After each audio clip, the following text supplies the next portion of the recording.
Hello, everybody, and welcome back to the Friday Championship, the GT World Championship here on RCI. And we are more than halfway into the championship, and one driver has a very sizable lead. But that is not the entire story here, as we are at Oulton Park in the pouring rain this morning. I'm Jesse Lee with you as always, Stewie, bringing you the sights, sounds of the day. And for the second week in a row, the most busiest man in RCI is with me here in the booth, Ryan Mawson. Yeah, well, if you're stopping pretty much by my house, I have to come and do comms, don't I? Yes, hello everyone. Welcome to an incredibly rainy Oulton Park. Quite common for this area of the world, I'm sad to say, considering I live near it, south of Manchester. I expect to see quite a lot of rain, few spins from the drivers. Perhaps this track is notoriously difficult, and well, adding the rain doesn't help matters. And I think we're definitely on for a great race because looking at the timing board, it looks like a Porsche washout. Well, tight track, check, raining, check, and it looks like a place that the Porsche can be very stout at. But what I took away from this practice session as it is coming to an end here in about 4 minutes is, well, this man here, quite frankly, Sidemac's own George Boothby, who is leading, running away with this championship, you might say. But they are the fastest of the cars that are not Porsche. And that's pretty much what I expect. We'll get into the championship standings after qualifying, but we'll talk about it a little bit right now, Ryan, when we have a moment. It is George Boothby's to lose. Absolutely, and had a great sort of strong race, and well, for most of the season, the question was always, can anybody catch Boothby? We saw him last week at Zolder having some great battles right to the finish line. And well, McLaren, often quite a good track, or a good car for these tracks. The British GT seems a very good bop for it. But the wet, as I always say, is the great equalizer a lot of the time. And it's what can the driver do with that? Your car can be great in the dry and all come undone in the wet. Well, this is going to be a very interesting race because we're not handing Boothby the championship trophy just yet. They've still got several rounds to get through, but based on pace, we expect it to go well. But this is a classic trap race. Anything can happen here, and who's to say that one of our top championship contenders doesn't have a terrible race here? Matter of fact, how about some statistics to start off your Friday night with you? We have had a surprise winner every single time RCI has raced at Oulton Park. It just shows that it's so difficult, this track, and every single time someone else will crop up and show what they can do on that day. I expect qualifying to be incredibly close with this field. We've seen it close at some other tracks, but Oulton Park, it is always anyone can win it. And historically at RCI, someone different has always won it. And it's not out of the question where the person who starts on pole might not actually be leading by turn 2. We've seen plenty of drivers at this track go around the outside. A bold, bold move, but we'll see if they can pull it off in this conditions. Well, there are so many Porsches and Bentleys here. You may have noticed the smaller grid size, undoubtedly so, due to the tight confines, the weather, any number of things. Some of the teams have decided to pack it in. I disagree with that, though. I don't feel like that's very much in the racing spirit. But either way, we will have a fairly substantial grid here.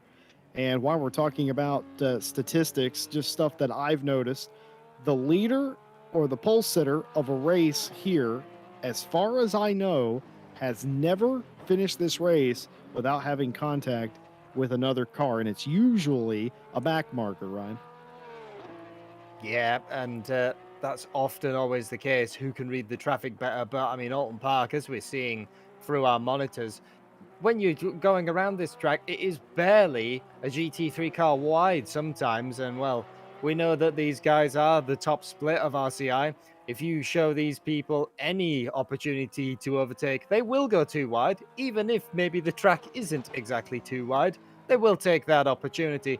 So I expect maybe a little bit of rubbing his racing. And yeah, when back markers start getting involved, it's a very hard track to actually just pass them.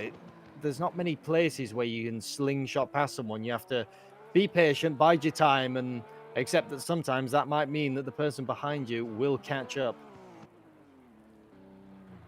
Well, a lot to get done here in qualifying. You cannot miss that. This is one of the few tracks I usually don't put too much importance on qualifying. As long as you can qualify inside the top 10, it's not really a big deal. But today, here in this weather, of all things, just to add a little extra bit of difficulty, qualifying is at a premium. Perhaps as important as it is anywhere in ACC to get the best possible spot. And it's looking really good if you're Malinowski, Cody Pride, or Juan Zimis right now. It is looking pretty good. Anybody else, though, not quite so much. But I got to say, that Lexus of Fabian Pippet jumped up into the 4th spot here in practice. And by the way, we know that we don't usually put a bunch of impetus on practice around here because you never know what they're doing, what they're setting up for. But the reason it's sort of more representative today is because, well, this is a condition that they might have practiced for, but this is the race condition, or this is the condition they have. I assume at this point are expecting this for qualifying, so everything they just did there was very important to dialing in the setup.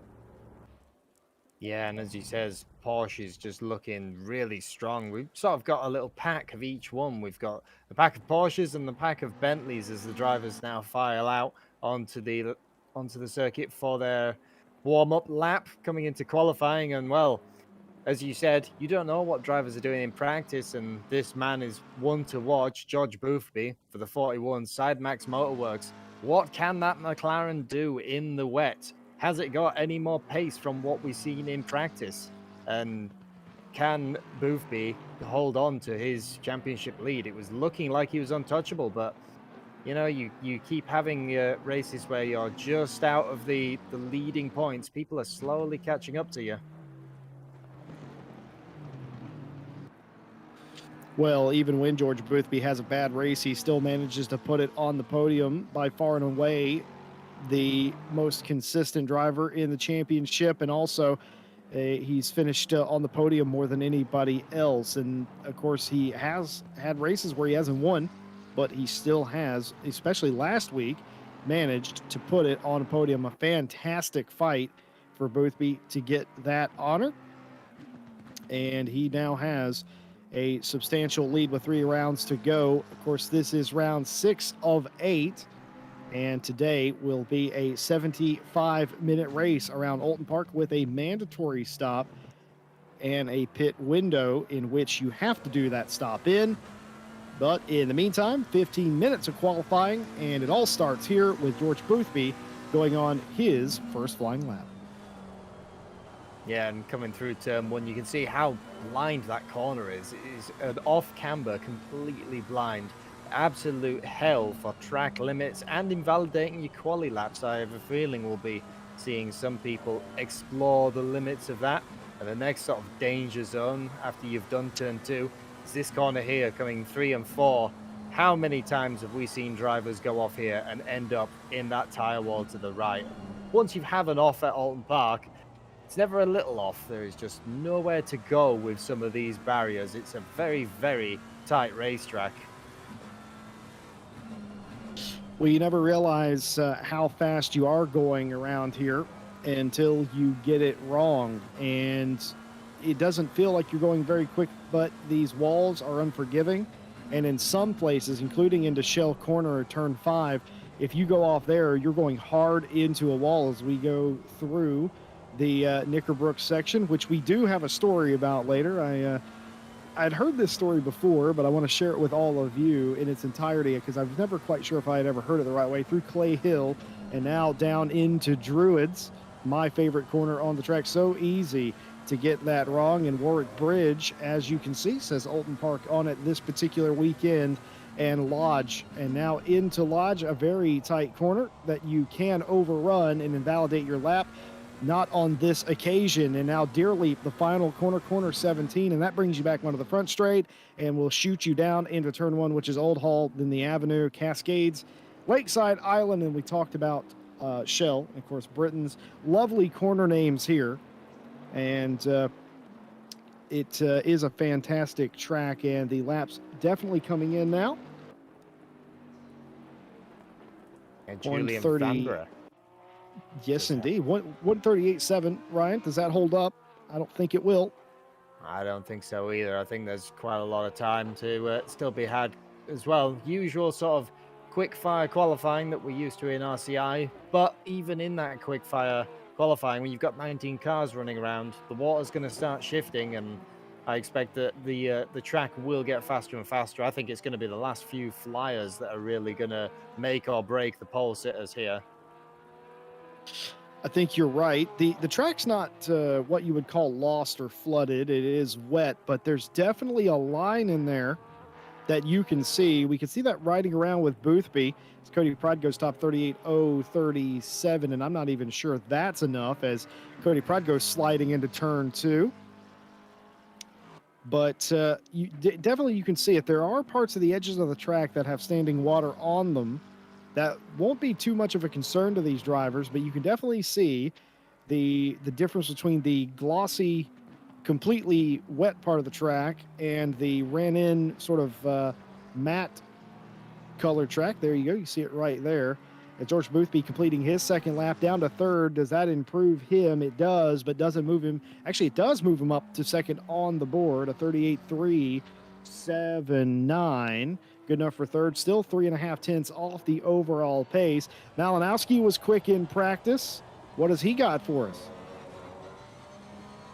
Looking at Malinowski on an absolute flyer so far through the first half of the lap. I've been watching out of the window, and the Porsche does look incredibly strong here. Historically, a very good car in the wet as well. With the engine on the rear, it's sort of a help and a hindrance. It makes the car more twitchy, but if you can tame that, because the weight's all on the rear tires, it has got phenomenal traction as Malinowski comes up Deer Leap, up to the line, and that will put him provisional pole, the 137.362. That's more like it. That's sort of what I expected. Juan Zimis comes across the line, by the way, about a tenth off the pace, 87/100ths off to be precise. Cody Pride down to the third place position. Jordan Sones here in 7th place in his Audi, one of the few manufacturers that is not a Porsche or a Bentley.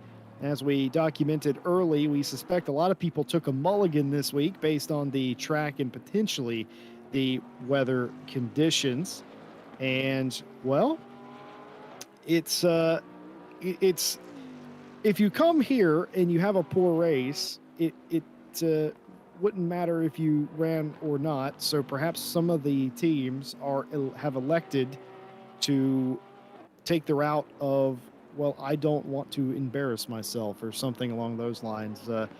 Either way, we can only speculate.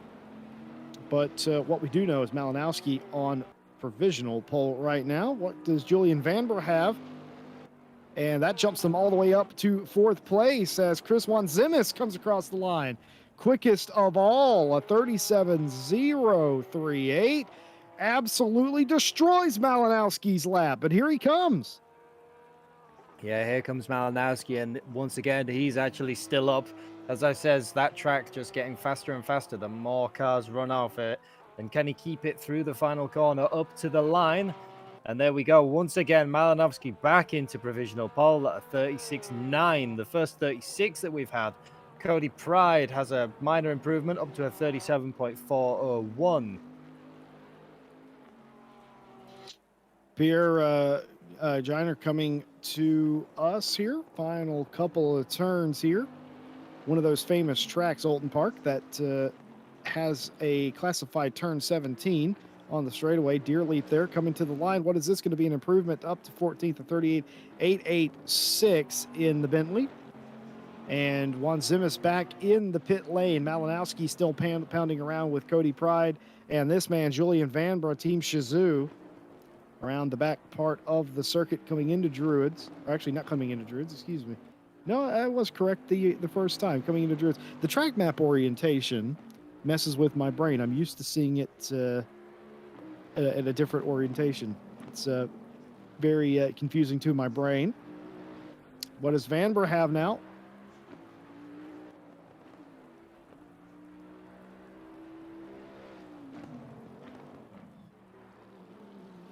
No improvement, it looks like, from Vanbrugh there. About a 10th off the overall pace. I mean, Thomas here, the 42. Best lap, 39.231. Looking for an improvement out of the basement, and does go top 10. Does Thomas for Valkyrie Esports at 38.565.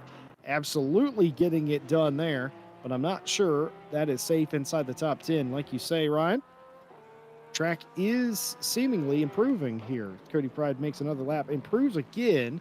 Cody Pride is improving every lap he does, but it's incremental, and it was a very large gap up to Juan Zimis and Malinowski. Yeah, the Porsche is looking really, really strong today. I mean, P1, 2, and 3. And as he says, every lap Cody Pride does, he is just chipping away at that time. But 3/10 is seeming sometimes in these conditions on this track where your car is quite one of the more difficult cars to master in the rain, just looking like an absolute mountain to climb. Mathis Was does improve slightly, but I think that was a position hold currently. But as it says, times are slowly coming down now. What can William Dodge do? And I've been told in my ear, actually, that I was looking at the wrong screen. And that was an improvement from 15th to 9th. William Dorsch just coming over the line, a 38.790. P16 so far. And there's what we mentioned earlier. Turn 1, yeah. notorious. Yeah, and I got to say, very lucky there. Very skilled in being able to just drive that back on track. It's often not the case, I'm afraid to say, especially when you get off into that very wet grass, but very well held. What does Dowdigny have? An improvement, 7th still, but to 38.313. And that brings up this point here, George Boothby for Sidemax, who is holding on to a nice championship lead, but can't get complacent, down in 8th place, not where he would want to be, and improves up to 7th place. The 38.307 for Boothby can do 7th and is out there still trying to improve upon that lap time. Top 3, Malinowski, Juan Zimis, and Pride. Behind them, Vanbrugh, Piffett make up the top 5. Currently, Sundstrom, Boothby, Dowdigny, Waz, and Grady. Now your top 10 with just under 4 minutes to play. Enough time to run a couple more laps. And if I was them, Ryan, I would stay out on track. It looks like it is improving literally every lap. Yeah, now as you can see on the weather, as Colot goes wide off out of Druids, you don't want to be doing that. And it's so easy to do on that corner because it is a blind crest and just touching the grass there. But that is actually a slight problem for a lot of Bentley drivers, I have noticed, because the Bentley is one of the few cars that's right-hand drive. So you keep moving over thinking you've got more space on the track and, well, you're 2 wheels off. But yeah, the track just looking like it's improving tenfold now. Dowdigny coming to the end of his line. Once again, trending up quite a lot.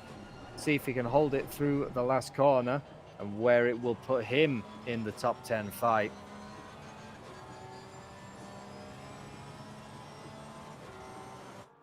And in fact, puts him into the top 5 fight with a 37. Does indeed. And I do appreciate that. That is the first time an American and a British person were together at the same time and talked about right-hand drive cars, and it did not devolve into an argument. Fabian Piffett up to 5th place, and that is where they are just about 1.1 seconds off the overall pace set by Malinowski. Absolute belter of a lap out of Malinowski. Juan Zimis, the only one even remotely close at this time.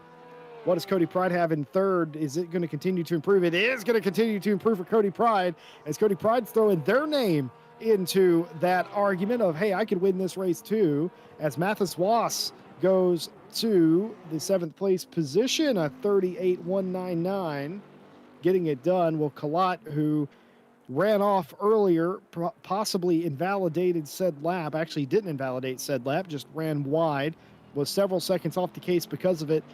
Real bit of a redemption lap here. What does Kalat have down in 17th place? Needs to pick up and does all the way to 11th, a 38.316. Yeah, so which is now exactly the same time as Sones, both 1.410 seconds off the lead. But obviously, because Sones in that 239 Audi ran that lap first, he will keep the top 10. But it's showing now how close a lot of these drivers are getting, from 5th all the way down to 13th is, you know, a few tenths.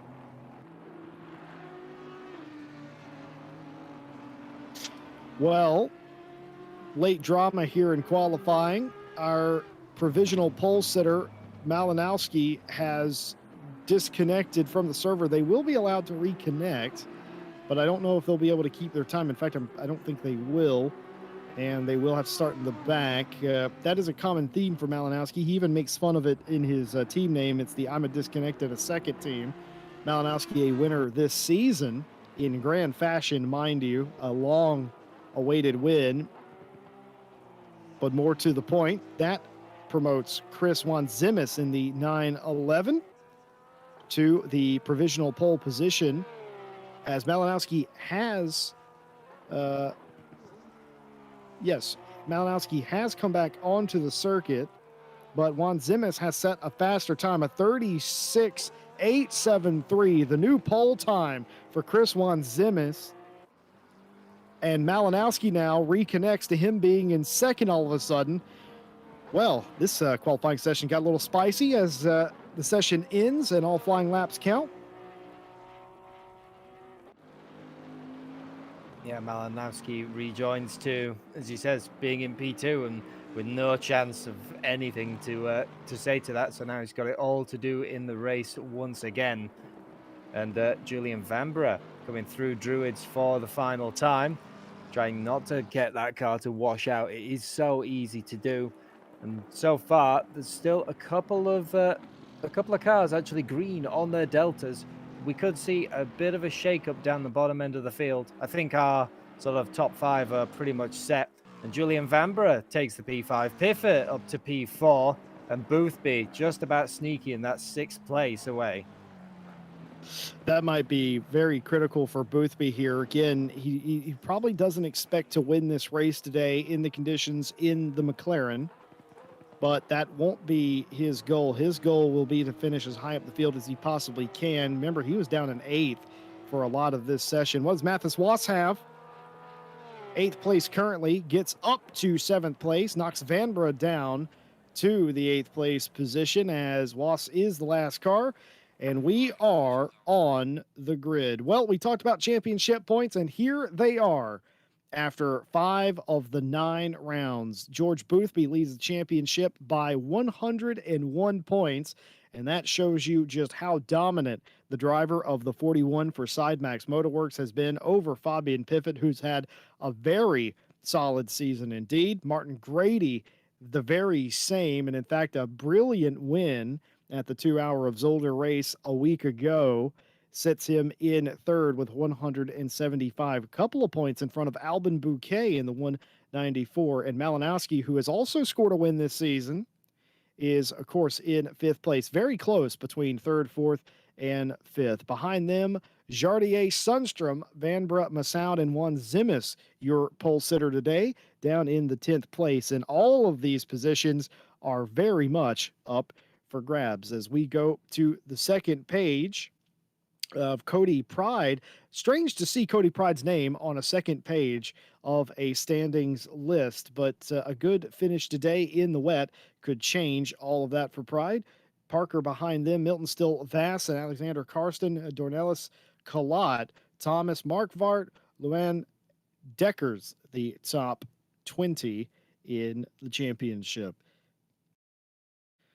Cars back here are ones that have struggled just a bit. Dowdigny, McCauley, Hooley, Giner, Herbenow, Lawrence, Dorsch, Belisane, Kovacs, and Wass. Some of these drivers, of course, not here today, but some of these you may notice were in qualifying today. And now we go to the way back part of the field. This is where you would be able to find me, Ryan, Philippe Samard, Willamont, Solns, Roth, Anafrave, Soldatov, George, Rombach, Mironov, and Keeble. And these, of course, I jest, of course, but these are drivers that have missed several rounds of the championship due to prior commitments. And, of course, these are the drivers that have participated in probably just about one race this season. Yilmaz, Favre, Sky King, Santos, and Santa Mato are all of the championship drivers. Well, the top 10, Ryan, could have a big shakeup here today, and it could change the complexion for a lot of teams and drivers here today. A couple of questions for you. If you are our pole sitter, Juan Zimis, what is your game plan today? And if you're our championship leader, George Boothby, what is your plan today as well? Well, for the pole setter, I think the most critical thing at Oulton Park has to be that consistency. Every single time here, we've seen a car have a slight wobble, a slight off. It's generally not a small one, and every single time we've seen them be overtaken. And once you have, it is incredibly difficult to get back past, unless the person in front of you once again makes a mistake. So hopefully what I'm expecting to see is take it easy on the first couple of laps, get into the groove, and hopefully keep that red menace of Malinowski behind you. But easier said than done. And for George Boothby, fighting Pivot, and we've seen those guys have an amazing battle at Zolder. So I want to put it out of him, though, that George Boothby will have a good battle with Pivot. We've seen it done before, and, well, I dare say that it will happen again. For the rest of the drivers, it's pretty much consistency is key, and try not to hit that wall by Shell Oils. I can confirm I have been in it. It's not very soft, guys. You've been in the wall, of course, a driver in your own right, Mawson. And I've never had the pleasure of going into that particular wall. I always seem to lose it into Druids myself personally. But also, you actually pointed out something that I was unaware of. Nose to tail are both being pivot. That's going to be very interesting to watch. My keys to the race today are very simple. If you are out near the front, you need to gain a bit of a gap and find your way through this weather here today and not get caught up in the melee. There will be a melee. You could only assume a tight track, wet conditions, and a bunch of pro drivers who are very adamant about gaining positions, not losing them. Hopefully there will not be chaos, but if there is chaos today, well, we have live stewarding for this event, just like every Friday here in the GT World Championship. So hello to everybody in the stewards box. Thank you for taking time out of your Friday to be a part of the broadcast. And of course, for those of you watching at home, a very nice hello to all of you as well from everybody here at RCI TV. And we thank you for spending part of your Friday evening with us here on RCI. And we invite you to like, subscribe, comment, hit the bell, do all the things. And of course, we'll be back with you on, well, Ryan Mawson will be back with you, I think, on Saturday for the qualifying for the Suzuka 10-hour race. And then Ryan and me will be back with you on Sunday for a little special event as well. So that's why you want to hit the bell. Don't miss a single race here as they set off of the grid. 19 cars flying at you here on the parade lap, the warm-up lap. Got to make sure the tire pressures are coming up in the wet conditions and make sure that you have a nice feel for the grip, because turn one is ever so difficult on the very first lap. Folks, as we continue on this lap, I just got to tell the story. Steward Phil Roberts sent me this anecdote about the corner known as Knickerbrook, which I've known the story sort of, but I've never actually read the full thing. The story goes that a Derek Bates, who was a demolition expert in the area, was hired on to remove some beech trees near where turn 12 is now. And he was demoing the trees, which is a whole nother story I've got, or a whole nother question I've got for you, Ryan. But the story goes that he was creating these explosions, demoing these trees. And that's whenever he noticed a commotion and saw a couple fleeing from sort of the area near where the brook is here beside the racetrack. That was the point where he noticed there were a pair of ladies' underwear floating down the river. Thus, it was given the name Knickerbrook, and it has subsequently been named that. So we have Mr. Derek Bates, otherwise known as Blaster Bates, to thank for the name of that quarter and that couple too, I suppose. Ryan Mawson, why would you not just saw the tree off, and why would you decide to blow it up? uh, I think some of the trees, though, that around here, I mean, in that area, quite a lot of dense forests, and sometimes we've seen it before, especially around my area, where sometimes it is more controlled to demo the area around the tree and have it fall than, try and cut it and risk it going over, or just being Mm. so long cutting every single individual branch off. It's sometimes just easier to completely blast them out of the way. So Is it's that a not thing you uncommon. still do? I don't really think anymore. I think nowadays with modern machinery, you just get in one of the epic tree fellas, and it's bish bash bosh, and the tree is gone with even before tea time. I love that story, and it's what I would refer to as a quintessentially British story, indeed.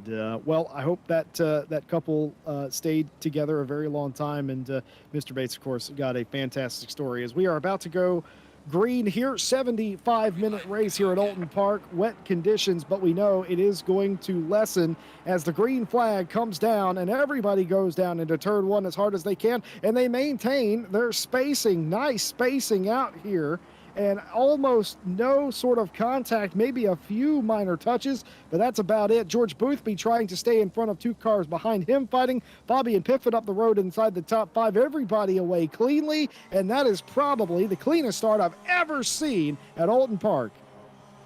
Yeah, absolutely. Everyone got through turn 1, 2, and even we're coming up to Shell Oil Corner, still nothing. And Oh, as there I it is! say that, There we it is! have cursed it. I did mention, boys, Michael Sundstrom for the 899 nearly on pace car, hard into the wall. And as I said, boys, that ain't it. And there you go. It's just a twitch, and once you're off the road, nowhere to go. Heavy, Heavy heavy damage. damage. Yeah, Oh. indeed. For the 899, Mikhail Sundstrom. Folks, Mikhail Sundstrom, for those of you that may be newer here, that man has won endurance races, sprint races.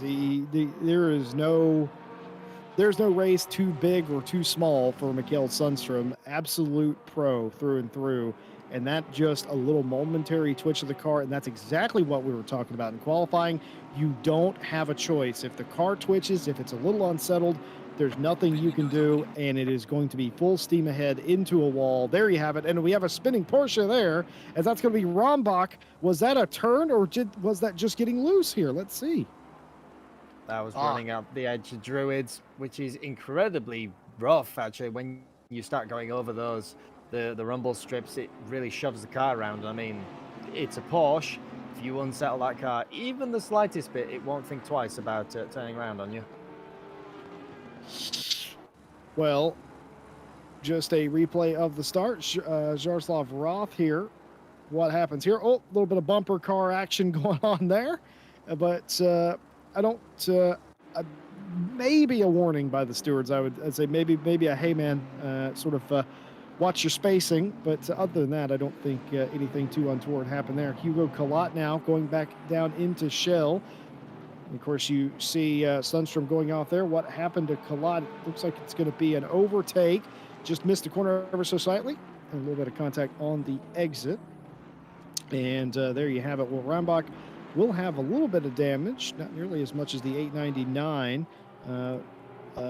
Geiner in the 7, also in pit lane with the 899 of Sundstrom. Everybody else continues the 199. Rambach still out on the circuit as Hugo Collat is now trying to make up some of those positions and has, in fact, got back around the Aston.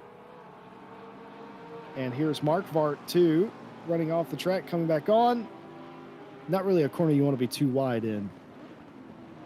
No, and it's a lot sort of narrower than you think. The banking does help you get around it, but it is just so hard to go too wide through there. I've seen it maybe once or twice, but every time I'm coming into a corner, if I even think about going too wide with someone, it's better just to back off and try again. Well, massive damage for Sundstrom, but it is not the end of his day. He does rejoin. I think it is going to be the end of the day for Geiner and the 7 Bentley, as they have been in the pit lane for quite some time. Sundstrom has released, and I didn't think, as you see the flashing of the lights from Kalat on Jordan Sones, I didn't realize this, but Sundstrom must have just got in the pit lane when the pit window opened, because they have done their mandatory stop now, albeit a long one to repair damage. They're back in the race. They're not out of this. This could still be position and points gained for Mikhail Sundstrom now. It could be, but as we've just been informed as well, if we're looking at the weather, as Malinovsky right up to the back of that 911, but then loses the position to Cody Pride. You can see, and that's part of the problem when you are that middle car in a train. If you go for a move and it doesn't pull off, trying to outbrake your opponent, you can see now that Cody Pride doesn't need telling twice up the inside, and that will give you the better run up to Clay Hill. And what I was saying before that, have you noticed what the weather's doing? Yes, indeed. Weather is going to start decreasing in 30 minutes. It's only going to be a drizzle. And what that might do is force everybody in this race to go long on their stop and see what the track is doing in just about 45 minutes time, because we know it's going to be light rain. And usually with light rain, you know as well as I do, Ryan, that you usually can get away with dry tires. You usually can, yeah, especially after the dry line starts forming. And, well, we can see it in front, actually. Some of the drivers with Cody Pride, they're dipping onto that wet line now. They're trying to keep these wet tires cool, because even though we've still got quite a lot of water on the circuit, you can see the spray being kicked up, having a brilliant camera by Malinovsky. Just wanted to check out the rear diffuser there. It will dry up, and those wet tires will start to heat up. So some of these drivers taking preventative action already. A little bit of side-by-side action here between an Audi and a Bentley. Very well held by the two of them, you must say, between Roth and Thomas there. As Hugo Collot still trying to get around Jordan Sones here. As I have to say, that was one of the better starts of a race here at Oulton that I've ever seen, especially in very tricky conditions. And who has awakened Cody Pride? I don't know. Like you said, you don't have to tell him twice. And a very good driver is Cody Pride. I know the Pride Tribe is in chat tonight, so hello to the Pride family. Cody's doing well up into second place here, getting hounded a little bit by Malinowski, but I don't think Cody Pride will be too fussed about it. No, not with these drivers. We've seen before where Pride sort of, once the pressure starts piling on, some drivers really crack under it, and some, you know, really get their head down and go for it. And we've seen numerous times Pride do that, even in the wet, in the Porsche. You know, I've seen him. I remember watching the Monza Super Pole, and it was, you know, far from ideal conditions, and Pride did great in that Porsche. But for Juan Zimis, this is exactly what you want. He's now pulling a gap slowly as these two behind him fight, and, you know, he's going to try and run away with it. Then you don't have to have anyone behind you. Absolutely brilliant job by Juan Zimis. We were covering the chaos behind, or the side-by-side action behind, I should say. And we didn't talk about Juan Zimis' start. Got a brilliant start, got out in front in turn one. It's harder to do than you might think around here, and has led ever since, but he holds only a 1 second lead over Cody Pride. Pride, after taking that spot from Malinowski, looked like Malinowski was going to try and come back by, but all of a sudden, Cody Pride activating a little bit. Jordan Sones here in 10th place, trying to hold on to that 10th place position. Kalat seems to have the intent, but just can't quite get the run down into a corner, but certainly has the pace on the straights. Question from the chat, Ryan, and I'm going to read it out. I'm going to allow you to explain. With the rain, will anybody need to take extra fuel? Well, I know the simplest answer is, well, it all depends. Yeah, simple answer is it depends. Long answer, a lot of times you will burn a little bit less fuel if you are running the wet map. So a lot of these cars will have a map that's designated for wet weather. It's a bit of a slower, it's a less aggressive throttle map, maybe a little bit less power. It just helps so you can drive the car in the wet to its full and not have to be slowed up by the traction control. So a lot of the times in the wet, you actually use less fuel. So if you've calculated your stint on a dry and it starts to rain, then you burn less. And Jordan Soames there, well, to keep that car on the road, looked like they were going wide and going off, but just about manages to keep that Audi in the right direction, which, having driven that Audi before in the World Tour, I know that is not an easy thing to do. And somehow manages to keep the place to Colot. But now that might be it. Colot looking to the outside of the second chicane. Long old way around the first half, but if you can keep it, can he keep it? Someone's off the road, and there you go, Colot round the outside. Well, Ryan, I know you're a broadcaster and not a steward in this instance, but you have a lot of motorsport experience. How do you feel about that? A little bit of contact made in a tight situation. If you asked me, I would say play on. I feel like the position was surrendered anyway, but as a steward, how would you find that contact in the chicane? It's a bit of rubbing his race in. It's one of those 6 of one, half a dozen another. You could say that the Audi could leave more room because there was more room on the track, but then at the same time, you could say that the Bentley was being opportunistic. It's so hard to say, and I mean, this is why I am not a steward, and we have these lovely people sat just across from us who do all the stewarding with their pencils and their better brains than us. Couldn't have said it better myself. I agree with you for what it's worth. I feel like racers should be allowed to race, and I feel like that was well within racing limitations. Well, Cody Pride was catching Juan Zimis just ever so slightly, but now either Juan Zimis has stepped on the loud pedal or Cody Pride is saving a little bit one way or another. Malinowski still in hot pursuit. These two tied to the hip. It was a ever so slight overrunning of the corner by Malinowski that allowed Pride to get through anyway, which is the easiest way to pass around this joint. Just wait for the guy in front of you to make a mistake. But either way, Pride still holding on to that spot. I just feel like there's certain corners on this track, specifically Sector 3, Ryan, that Malinowski is struggling with a little bit in comparison to Cody. Yeah, and I mean, we've seen Malinowski's driving style. He is very aggressive on the cars, which is great in some aspects, but in some sectors, it's just not that good. As Lucas Marquardt having a small spin in his Ferrari, just a touch of the curve. Off we go. Now that was interesting because Marquardt has removed himself from the race. The garage door has come down. That will be a DNF, but that looked strange. You wouldn't normally just quit unless unprecedented levels of frustration, perhaps, or what it looked like to me was perhaps a mechanical issue going into that corner, perhaps. But one way or another, our first actual DNF of the race. I'm actually being told that Pierre Geiner in the 7 Bentley didn't make the original start of the race and was not on the grid and started from the pit lane or froze into the pit lane, one of the two. But either way, the 7 is out there several laps down, turning laps. So Geiner did not retire, but Marquardt has. So 18 cars left in the race. Geiner down several laps. Mikael Sundstrom, of course, I think is down a lap as well. But that pretty much updates everything that went on. I know it's a bit of off-camera action going on there.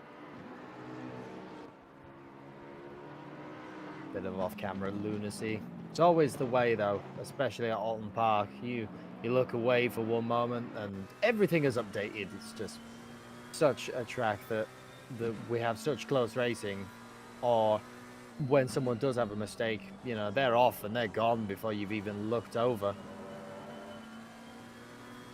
I actually don't think Mikkel Sundstrom is a lap down yet, but he is definitely about to be, as Juan Zimis in the 911 is they're in Shell Corner, and they are right on top of each other. In fact, all of the lead drivers are just behind the 899. What's the procedure here, Mawson? If you are the 899, do you get out of the way, or do you fight tooth and nail to stay on the lap that you're on? Well, if you're going by main regs, unlike Formula One, which is blue flags mean jump out of the way immediately, a blue flag in GT racing is just warning you that there is a faster car approaching, and it is up to them to get around you. You are meant to be predictable and hold your line. But knowing Michael Sundstrom and raced with him multiple times, I have a feeling that he will just let the leaders by and let them continue on with his race. He knows that it's just a recovery drive now. Still doing well to have, you know, a lot of drivers after a crash like that might have just parked the car and closed the garage door. We've seen it happen already, but not Sundstrom. Continues around, fixes the car, and just looking for any kind of points now. Right, you are. And Sundstrom can defend, though he has to be very tactile with it. Aggressive weaving back and forth will not be tolerated by anyone. Stewards will not appreciate that. They've made that very clear. As we go back to what appears to be Roth and Dornelis racing each other. Dornelis would very much like to gain a position. And while we're on the subject of gaining positions, very quietly, as you might expect from George Boothby, he's up into the top 5 now. A brilliant job that he is doing. He's actually being ran sort of, not really ran down, but he's actually being paced by Vanbrugh and Daldigny. So 5th through 7th are all together now. And of course, this battle for 12th place. And Cody Pride and Malinowski, a battle for second. Battles all over the track. What's happened to Jordan Sones? Oh, a little bit of a curb, perhaps. Yeah, that looks like the exit of turn 1. And indeed it is. So I have a feeling that will have probably been a very typical Audi crash. You run wide, you unsettle the rear of it, and before you know it, the Audi will chew you up and spit you out. You got to be careful with that, because each spin that you do, Stones continues on. But those wet tires will not tolerate being overheated multiple times. Well, it's a light rain now here at Oulton Park. And for right now, the track is a bit is starting to show a bit of more ran in line. It's getting better all the time, and we know in 10 minutes it is going to lighten up even more, and in 30 minutes from now it is going to be only a drizzle, and a drizzle will not be enough wet weather, as Rambach goes off in the background there. A drizzle will not be enough to keep this track wet. In fact, it's already gone damp, Brian. Yeah, that's always the $1 million question now, isn't it? And probably what a lot of these drivers are thinking.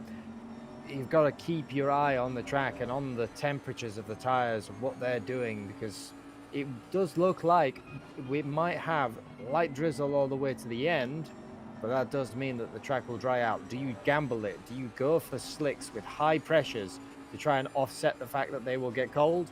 Or do you stay on the wets and try tough it out? After the wet tire update, they were made a lot more beefy, so they can withstand drying tracks now without immediately overheating. I mean, normally on the old tire update, you would already have a few teams looking at slicks, but I think for now, wet tires are still the optimum. But it's such a hard call. I think I'd still be driving around playing over that in my head, playing over any scenario, what I wanted to do. Yes, indeed. We talked about the battle for 5th earlier. This is George Boothby, Vanbrugh, and Daldigny all fighting over that position. Fabian Piffet in the 4th place position, running up the road here. Thankful just not to be involved with this. You got to give Boothby credit.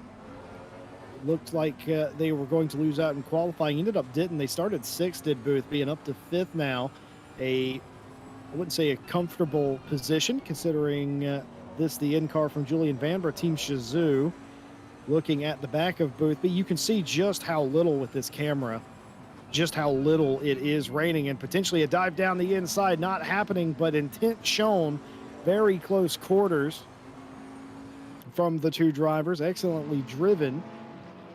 And this is going to change this race. And just to add on to something, we were talking about the fuel load in these cars earlier. Can they make it to the end? Well, they can. They must take at least 1 liter of fuel in a mandatory stop inside the pit window. That is the requirements for the stop. So regardless if they can make it or not, they have to take 1 liter of fuel. But some of the teams may be running on lower fuel to maybe pick up a little bit of pace because the car's lighter. Others may be running on full fuel, so they only have to take 1 liter. You get the point. And I've also been told by Porsche expert Benjamin Heilman, also known as Stewie, our broadcaster for today, that he knows for a fact in the wet weather conditions, the Porsches all can go 75 minutes without having to add more fuel. So I would reckon, considering how different the Porsche handles on full fuel versus low, that they've loaded those cars up and will only be taking the 1 liter. But now the big question is, with the changing weather conditions, is you know as well as I do, someone is going to chance putting dries on at the end of this race.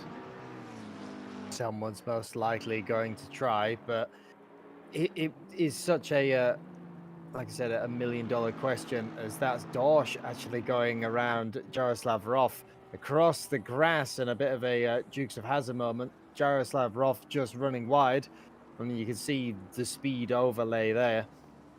Attempted to close the door, but that was just too late. The Aston Martin was already alongside. Passing the grass, I like it.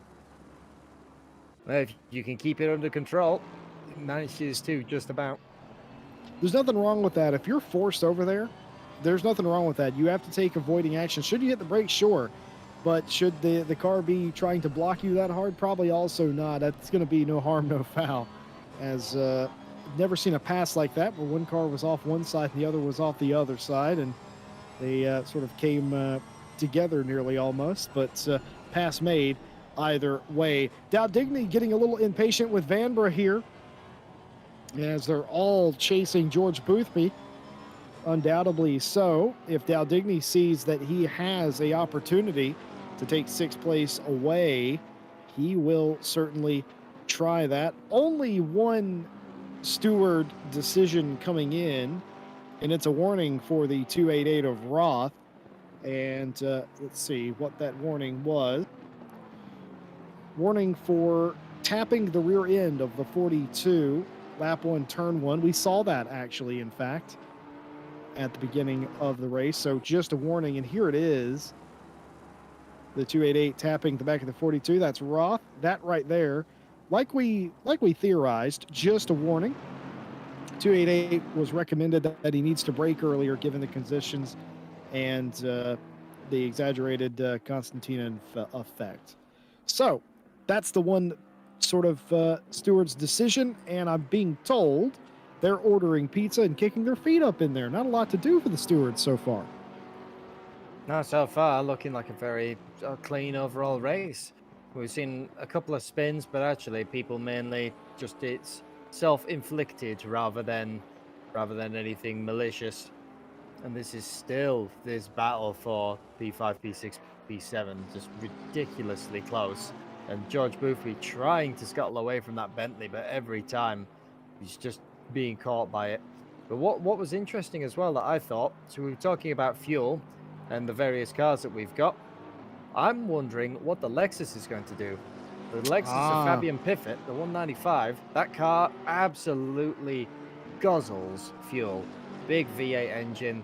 It is probably, I'd say, the second most thirsty car in ACC, maybe behind the AMG. Yeah, so I was thinking that myself. I've driven the Lexus a little bit, and I was thinking that myself. Fabian Piffet could be in the thief's position today. and you never are quite sure. One thing we do know is, again, really soon it's gonna go from light rain to a drizzle, and in 30 minutes time, so sort of 20 minutes till the end of this race, as Yannick Rambach has gone off again. That Porsche doesn't seem to have the handling today.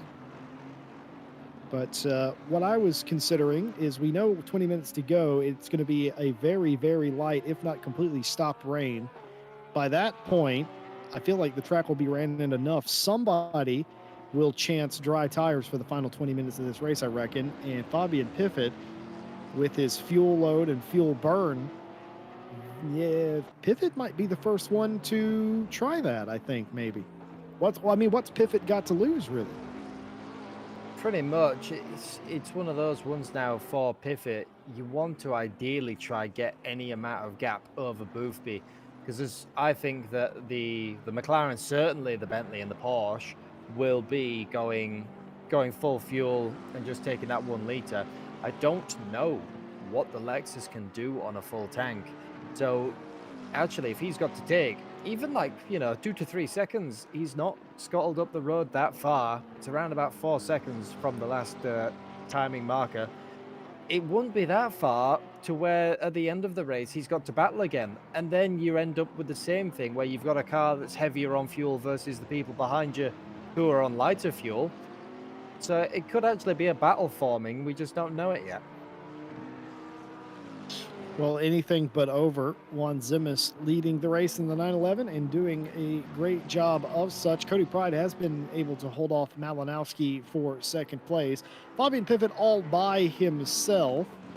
And here again, the battle for fifth place. Boothby, Vanbrugh, and Daldigny all fighting together here. There is Piffet there coming through the shot in fourth. And this, the very close fight. Very respectful, these three drivers, none of them willing to put a foot wrong. Not that we would expect anything different from Pro Split, top level drivers, but all things considered, conditions, the track, there's been some opportunities. Speaking of opportunities being taken, Roth and Dorsch here. Dorsch going down the, Solons and Roth, I mistook a Audi for a Aston there. In my defense, Ryan, they're both yellow. Yeah, I think one is what we would call primrose yellow. It's a slightly more yellow, and the other one's a mustard color. But yeah, around the outside of turn 1 was Roth. Very long way to go around there, especially with the odd camber. And well, this is a battle that we thought might flare up again. Malinowski got right back up to the back of Pride, and if you look, they've not actually really ditched Juan Zimis yet. He's now only 1.8 up the road. Yeah, this gap keeps coming in and out too. It's been as high as 2 seconds. It's been back as low as 1.5. I've been monitoring that gap. Juan Zimis isn't getting away, and I don't know if Juan Zimis is driving to a lap time or a number or a fuel map or whatever he may be doing. Either that or the pace of all three of these drivers are just very comparable. It could be that as well, but I have been told that Malinowski's lap time is about 0.3 quicker than anybody else up here. But of course, you may be wondering, how is that possible if he's this close? Well, keep in mind, folks, a few laps ago, Malinowski was a second or so behind Cody Pride, so they would have been able to run in sort of cleaner air and potentially a quicker lap. Well, Dorsch in the 193 is in pit lane for what we can only assume is their mandatory stop. But is it a bit too early? I feel like the smart money is on waiting as long as possible. Normally in these races, we'd see a bunch of people come in at the halfway point, but with changing conditions like this, there's no real reason to come in right now. Wait to the last possible second and then do it, I would think. But Dorsch is going to disagree with me on that as he brings the 193 in the pit lane. Yeah, and I mean, we don't know what some of these drivers might have been doing for.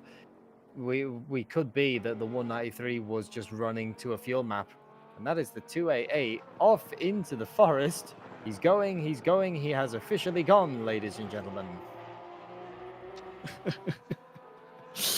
Well, there have been some other adjudication taken. Jake Boswell handing me the slips of paper today, or the Bosmeister Boswell. Oh, and there's one car off into the forest. Incident, lap one, turn five incident between the number 3 and the 24, a racing incident, minor contact, deemed both at fault, as we're going to see a replay of this.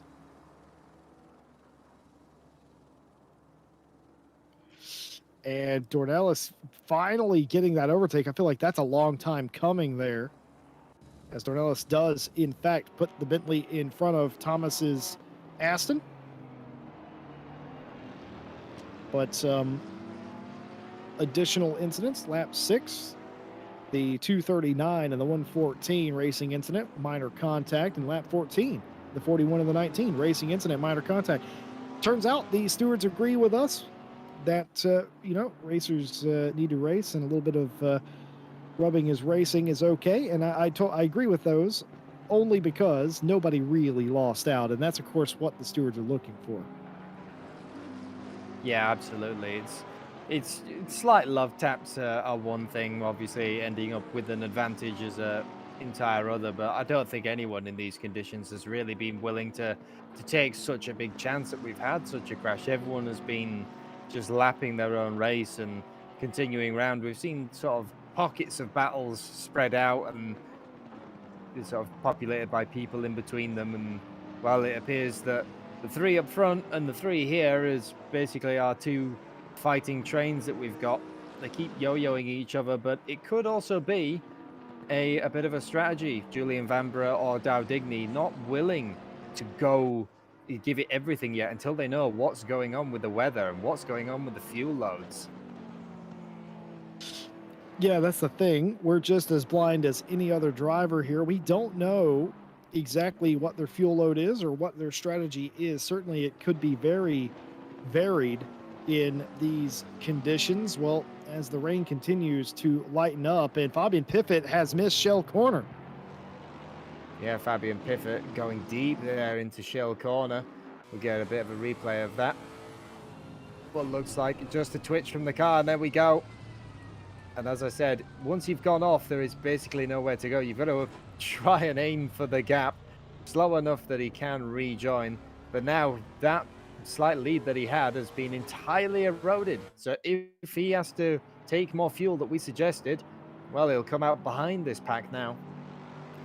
Well, this threesome turned into a foursome very quickly, and that's not what Piffet wanted. He wanted to play the solo act, and unfortunately now, with that just completely identical to what happened to Mikael Sundstrom, wasn't it? Just a little bit of a twitch on the entry or the mid of the corner, and you just have no clue, or you can't really save it. Though he did do an absolutely massive job of drifting that Lexus and then finding the gap, which is really the only thing you can do. But for Fabian Piffet now, it is about going ahead and seeing if you can pull away again.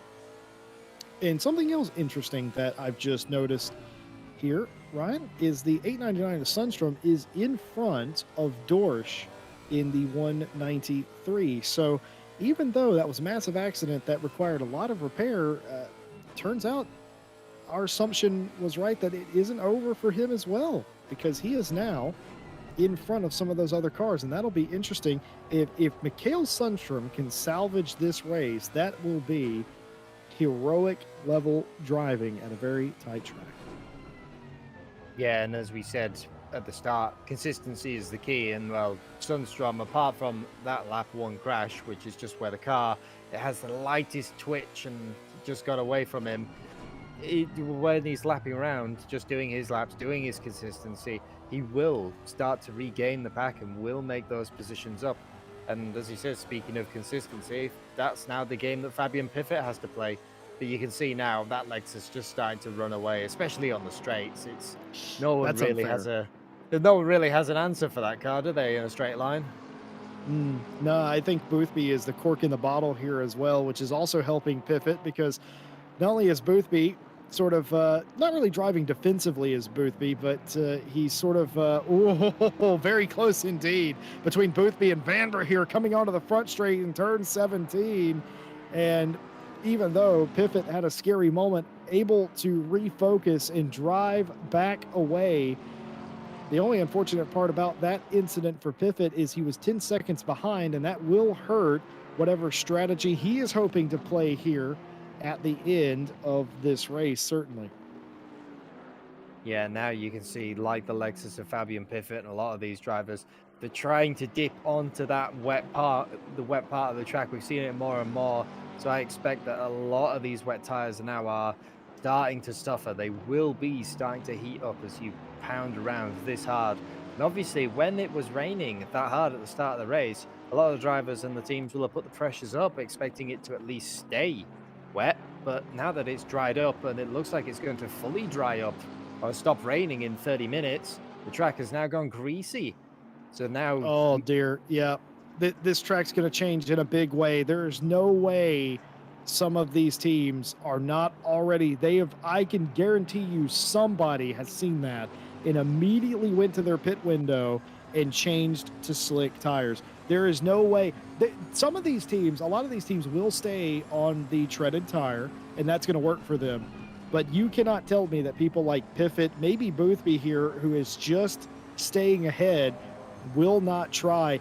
Boothby wants to be on the slicker tire, I would imagine, in that McLaren. So somebody's going to try it. We're going to have to pay attention, and we'll be able to see it based on the lettering on the sides of the tires. Jordan Stones has had a pretty miserable race, to be fair. And what's happened to him here?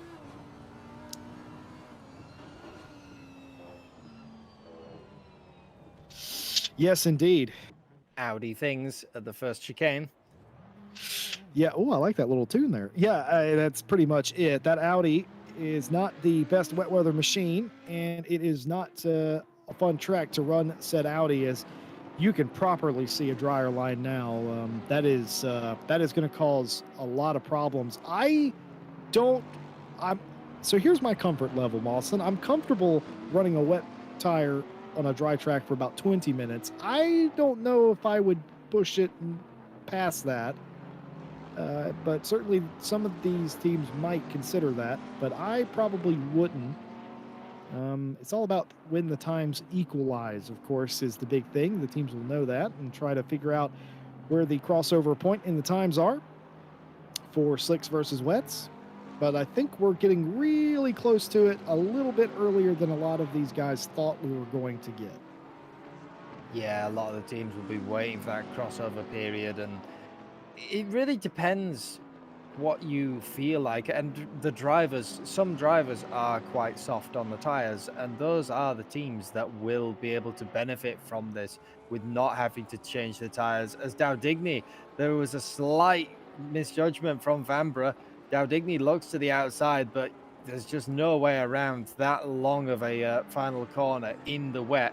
Falls back in line, but once again, the intent is there. You can see that that is generally the easier way to get around people.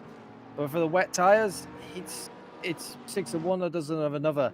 I have done it where I have run an almost full endurance stint. Dowdigny's off.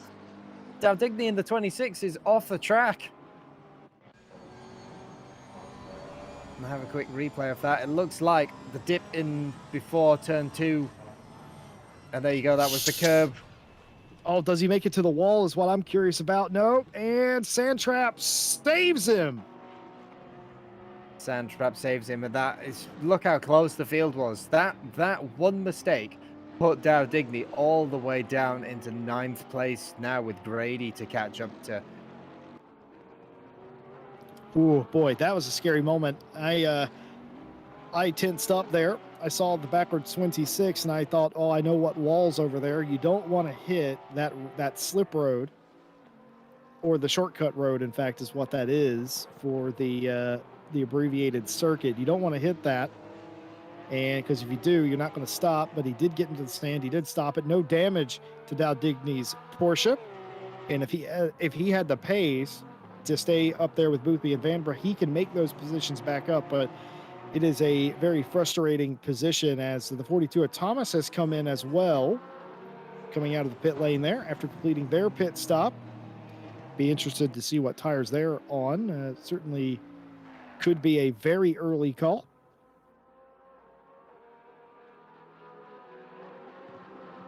Yeah, we'll have to keep an eye for the yellow banding that is typical for slick tires. And that's the 239. Once again, was it a similar chicane incident?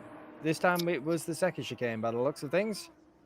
It is, and I assume you're correct. I'm assuming, just missed a corner there. Just an outbreak moment. That could be though that those tires are starting to go off from the earlier spins. But look at with the mixed conditions.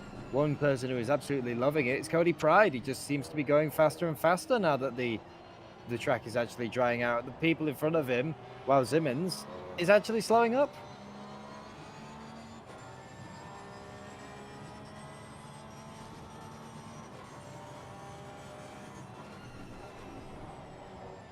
Well, this is very interesting, perhaps.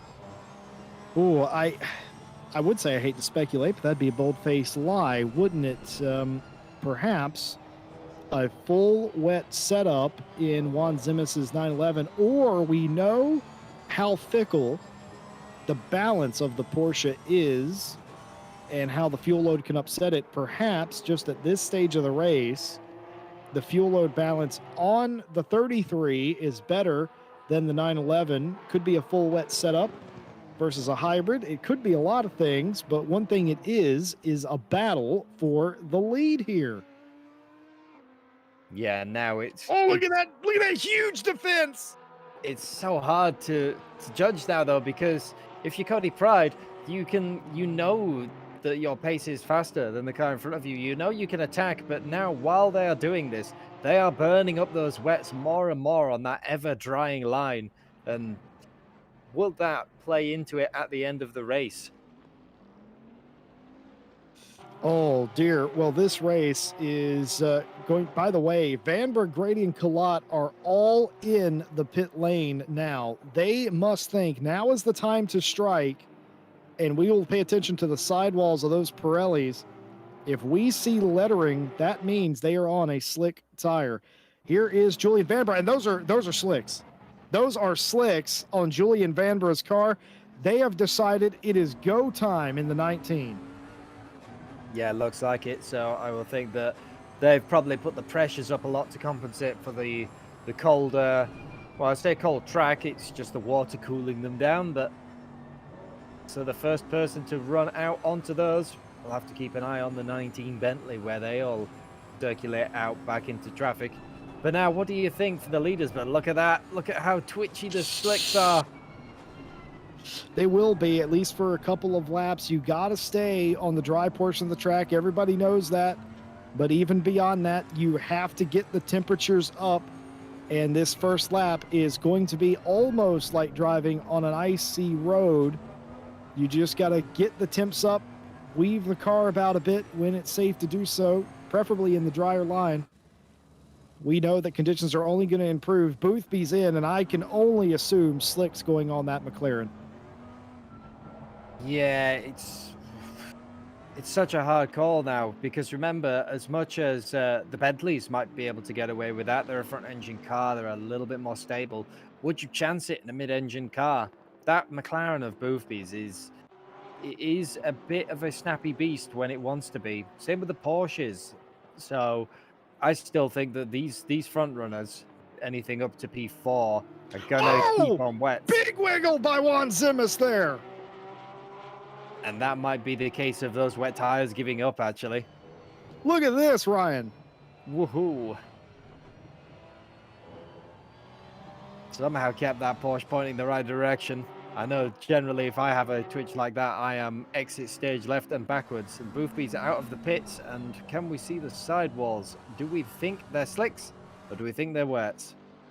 I can only assume slicks. If they are still wet tires, I don't understand the strategy, and I can't tell from that angle.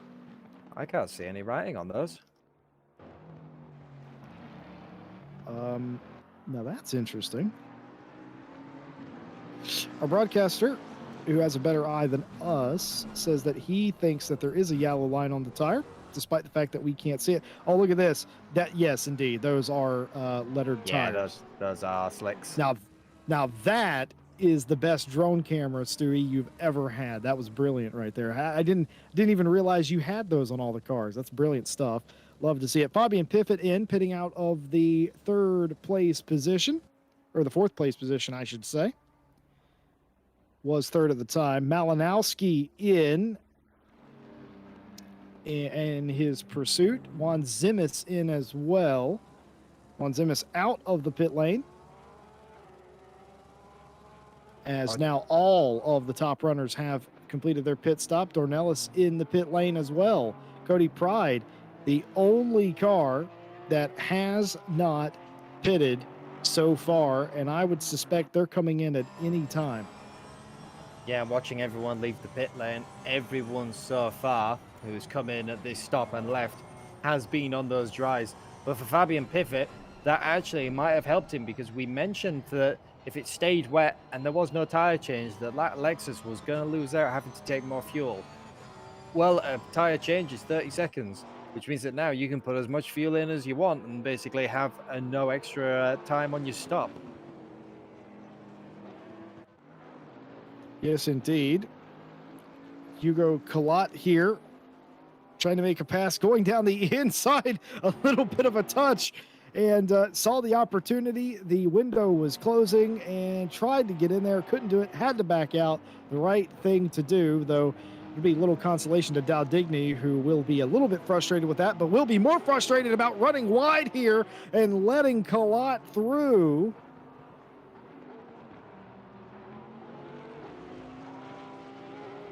That was definitely an interesting couple of corners there. Perhaps just a bit unsettled was Dowdigny after that contact with Collat. Yeah, it looked like it. The 26 ending up off the road, and well, Collat back through, trying to scuttle away in the Bentley. And as it says, everyone trying to warm these slicks up, just trying to get any amount of heat into them. And Cody Pride, still leading the race, still has not pitted. Will it be this lap? I mean, you would think that they would have to pit soon. Those wet tires have got to be crying by now. Yeah, they're not happy. But if Pride set up his car, his Porsche, to be decent in the intermediate sort of conditions, it won't be better either way. But certainly, eventually, you are going to start losing time to those on the drier tire. But by continuing to go around, and I suspect he's coming in this time and is. And there we go, Cody Pride into the pits. Now, because he stayed out with that extra lap, it'll be interesting to see, was that the Stratton that has gained him time or lost him? We've seen plenty of people sliding around on their slick tires, trying to get any amount of grip back into them. It could actually be that just extra 1 or 2 laps might have given him a slight advantage. Yeah, I think you're right, Ryan, because he was doing pretty much identical times to folks like Juan Zimis and Malinowski, even on his wet tires in the drying conditions. They, like you said, on the wet tire, they struggled the first lap or so. That could be a big advantage. So Pride now in will get the tires changed, undoubtedly so, and will come out. Appears to be in third position, quite a little ways back. Will Cody Pride come? And that will promote Malinowski back up into the second place position. So that going long didn't necessarily work out that well for Pride, as he gets demoted back to third. And look how close Malinowski is to Juan Zimis now. It's basically like Pride and Malinowski switch places all of a sudden. Now Malinowski's the one behind Juan Zimis, giving him pressure. Yeah, the 992 is now on it, but the undercut obviously being the more powerful, at least this race anyway. 992 back into second place, and Pride's got it all to do again. And speaking of battles that have not finished, and they didn't sort themselves out in the pits, the 19 of Ambra now all over the back of that 41 of Boothby. Well, Boothby is thinking to himself, well, I've held you off for about 45 minutes. What are the odds I can do it for another 27? As this wonderful splitter cam. This is Julian Vanbrugh's splitter looking at the back of George Boothby's car. Our broadcasters are absolutely brilliant, getting us all the camera angles. You can really see the language of the car, and the language of Boothby's car going into that corner was, I'm sideways. Yeah, I think the language was lost in translation there, but something between the racing line and a pure drift. It's indeed. Lap 21 incident involving car number 41 deemed a racing incident.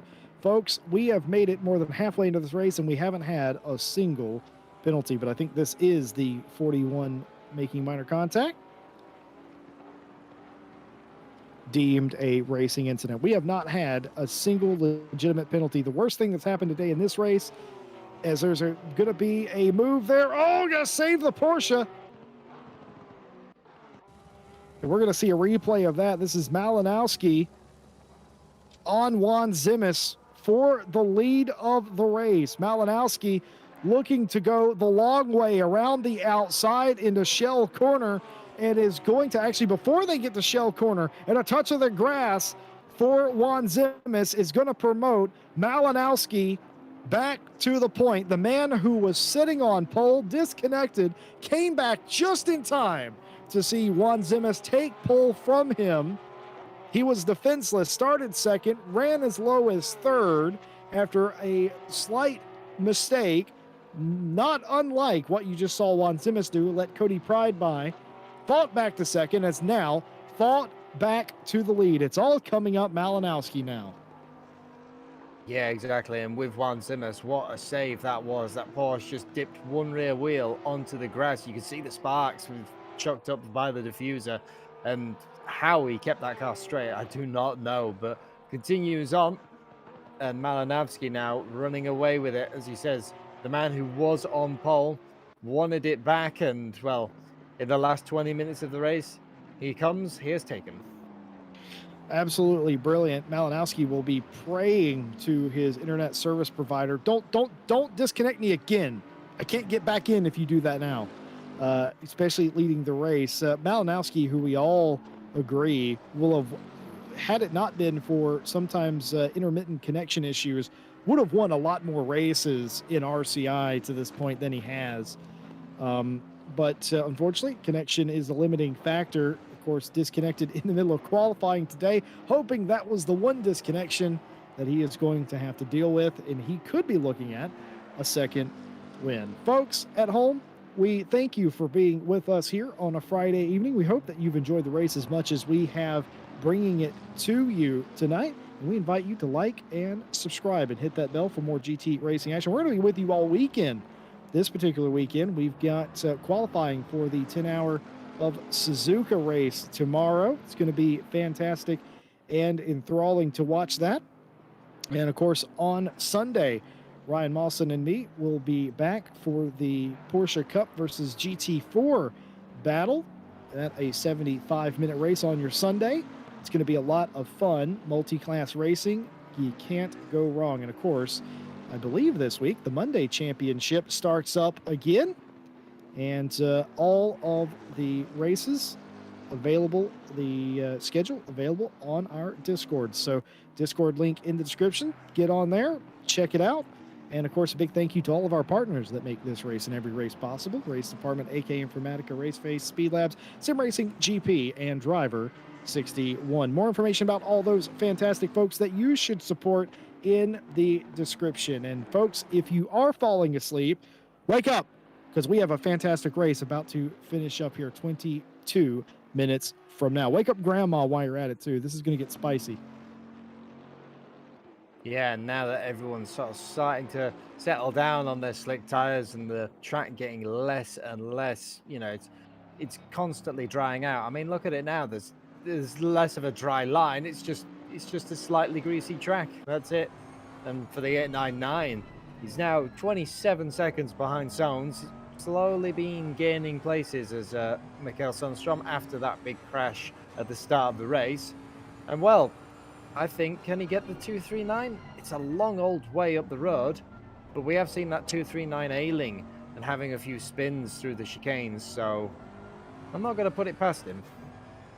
I'm actually amazed now that you mentioned that the Jordan Solnes' Audi is still in front of Sundstrom's car. Sundstrom is quite a bit faster on pace, and with all of the spins that Solnes has had, though, in the interest of fairness, most of them have been minor, but I'm surprised that it is still this way round. To be fair, well, we know we have some Tidgney fans in the chat as per usual. Tidgney update: the 418 Bentley of Grady in 7th place, holding well, has sort of minded their business today and not put themselves in any imminent danger, and looks like they're going to be rewarded with at least the top 10, perhaps even more if the teams in front get to fighting. Boothby has now created just a bit of a gap on Vanbrugh, 1.7 seconds to gap, and this man here, the I'm a disconnect in a sec 992 Porsche of Malinowski, is gone. He might as well be halfway to Birmingham by now. 4 seconds to gap. There's no way Malinowski put a dry setup in that car, right? You wouldn't think so, but then again, at the start of the race, it did appear that Juan Simmons was really running away with it. And as now, the more and more it's dried out, the more that car's pace has suffered. Whereas Malinowski has had the entire opposite. We saw it a little bit twitchy at the start of the race, and now that the slicks are on and now that the track's coming up to him, he's really just running away with it. So, possibly? I'm flabbergasted. I'm trying to figure out where that pace came from Malinowski all of a sudden. I mean, to be fair, as well, a lot of this race he did spin behind Cody Pride, just sort of pacing. So maybe that's why we didn't see it. But certainly this car has come alive in a big way.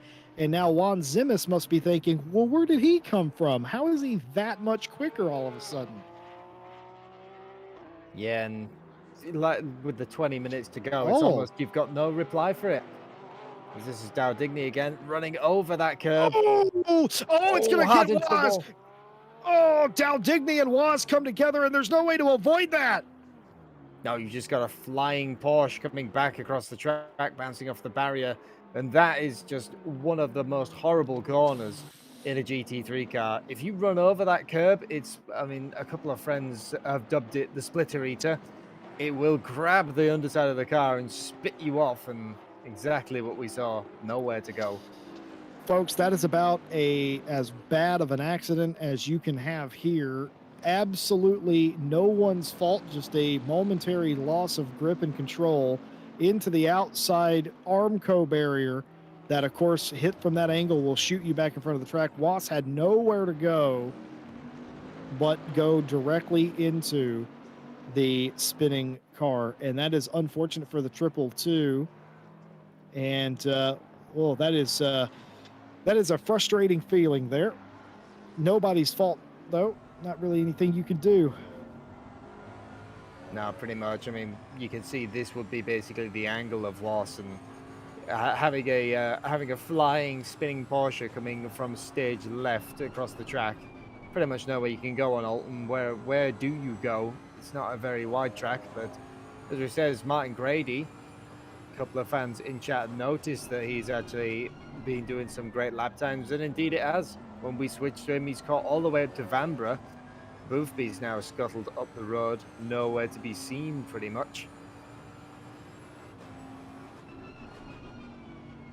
Yes, indeed. Boothby's gone. Grady, as you lovely folks in chat have pointed out, the yellow submarine has caught Vanbrugh here. This could be an even better day for Martin Grady.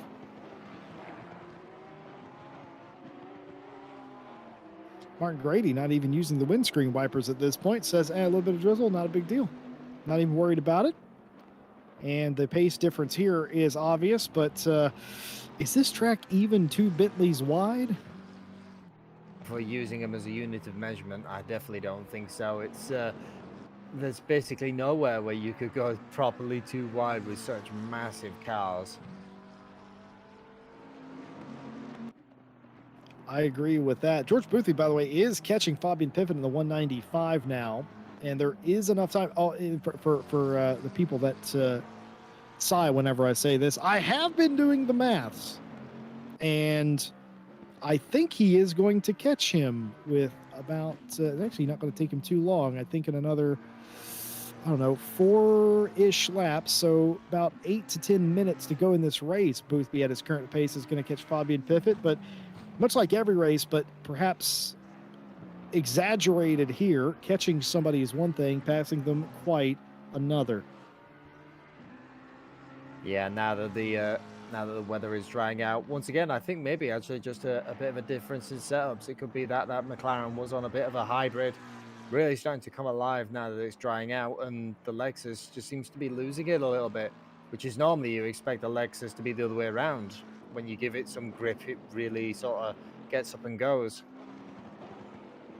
I think that might be the case. Cody Pride, by the way, we talked about Juan Zimis falling off as the flashing of the lights for Martin Grady, letting Vanber know, I would very much like to pass. And Vanber saying, yeah, well, good luck with that, Martin Grady. But Cody Pride is catching Juan Zimis as the pace for Juan Zimis has just completely fallen off. And I think the drying conditions has hurt the pole sitting at 911. Remember when I said at the end of practice that the pole sitter has always enjoyed drama here? Well, I wasn't kidding. Every single time RCI has ever come to Oulton Park, something always happens to the pole sitter.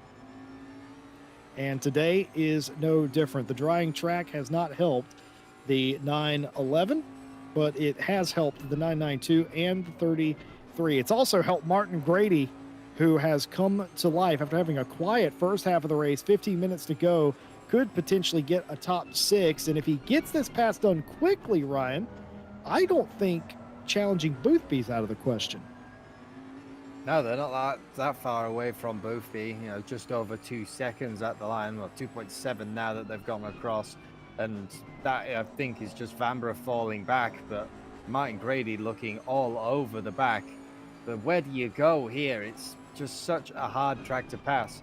Most times we've seen drivers kind of do what Martin Grady's trying to do now. You try get the better run going down one of the few tiny straights up to Shell Corner, but you can see, especially when you're in matched machinery, this is a Bentley versus a Bentley, it makes it just that little bit harder. By the way, something just happened to Cody Pride in the 33. They are now 10 seconds behind Juan Zimis, and I don't know what it might have been, but that car definitely looks damaged now. Does look like it.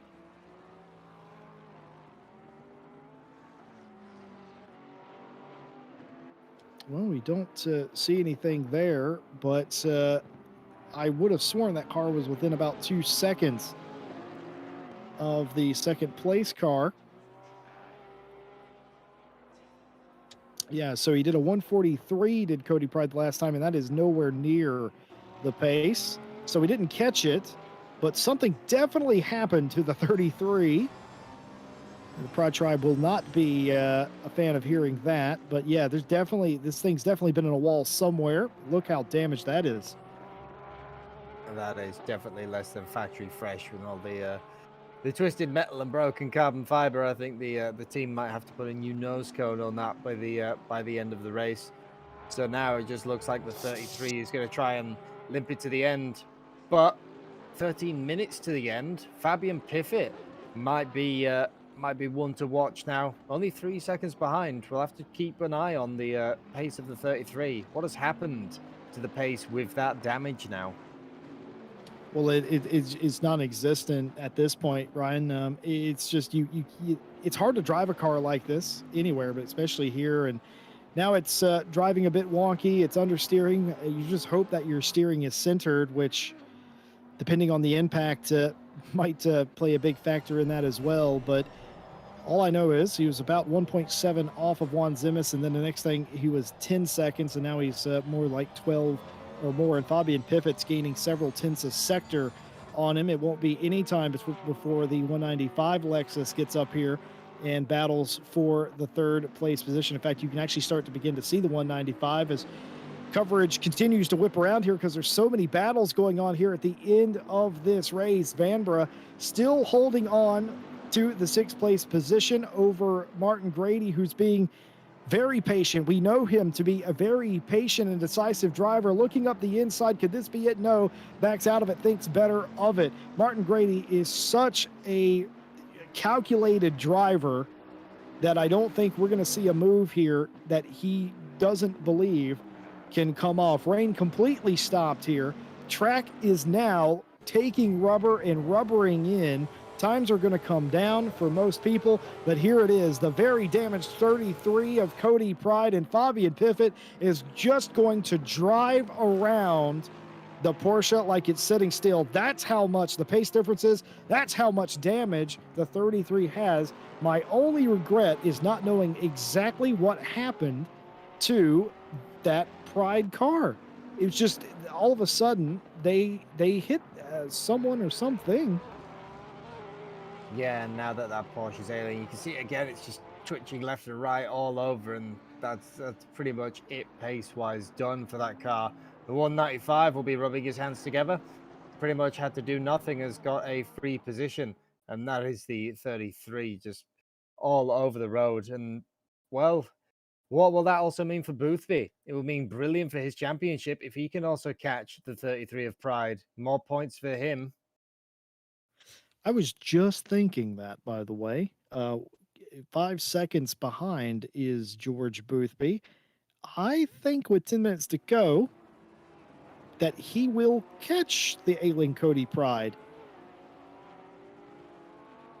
We do have the accident now. Oh yes, turn 2. Oh, hard into the wall and makes it to the other wall. Just barely escapes it.